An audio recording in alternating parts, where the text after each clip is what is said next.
Hey everybody, it's Jimmy King with Your News Detroit, and we got a lot to talk about in the wide world of sports.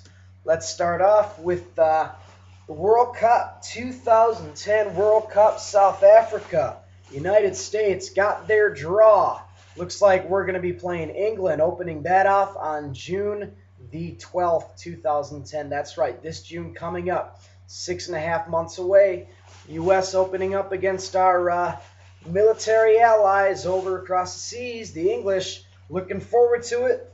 Last time the United States beat England in the World Cup was in 1950. Now the English thought that they won the game. Their press, when they read 0-1, as in the English had one and the United States, or English had 0 and the United States had 1, the English papers thought they had to be some kind of mistake. So what did they do? They put a 1 instead of their 0 and printed it that the English won 10-1 against the United States. Needless to say, that didn't sit well with us Americans.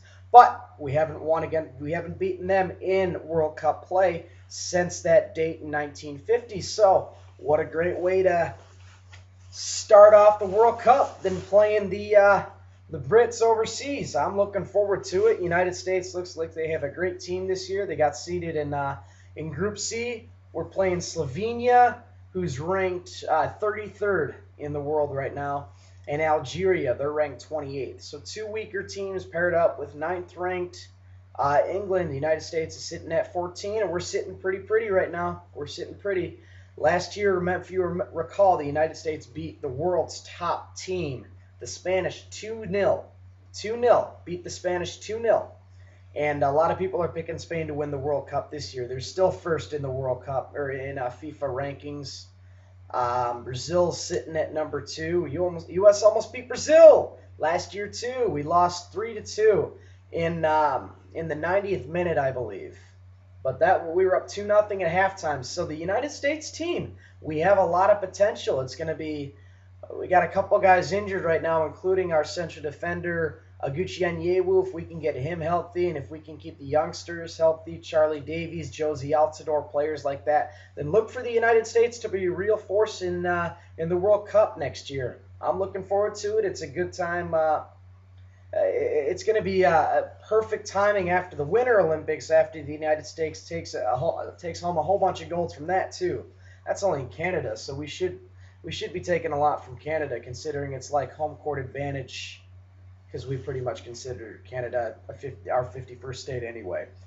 What else do we got to talk about? Polanco finally signed with another team, signed with the Philadelphia Phillies for 3 years, $18 million. I don't understand why GM Dave Dombrowski didn't.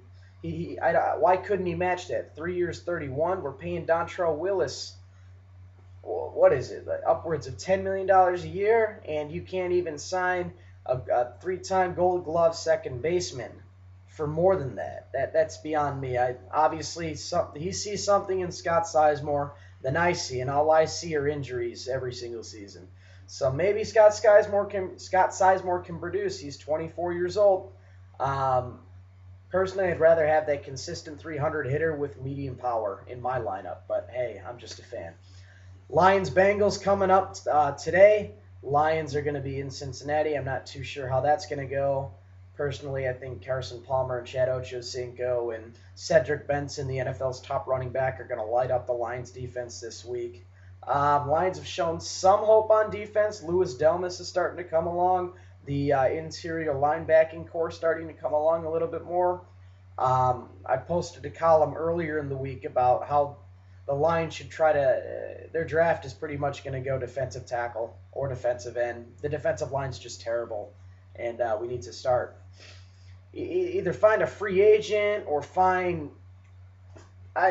This season's pretty much gone anyway, so I don't really see too much change coming at the defensive line unless we're trying out some youngsters. We got Minnesota Vikings. We had Adrian Peterson and Bernard Berrien both clocked over 100 miles an hour. Now Peterson beat out Berrien 104. Both of them obviously are ticketed, so they're fast on the field and they're fast off the field. I don't know what else I can say. But that's all I have for you today. If you want to learn more about the United States and how we were selected for our Group C in the World Cup, I detail it all for you in my column. Look forward to talking with you guys some more. If you have any questions or anything, shoot me an email. My email is jkingjr@emich.edu. That's jkingjr@emich.edu. All right, from Eastern Michigan University, my lovely campus, my lovely dorm room, this is Jimmy King with Your News Detroit.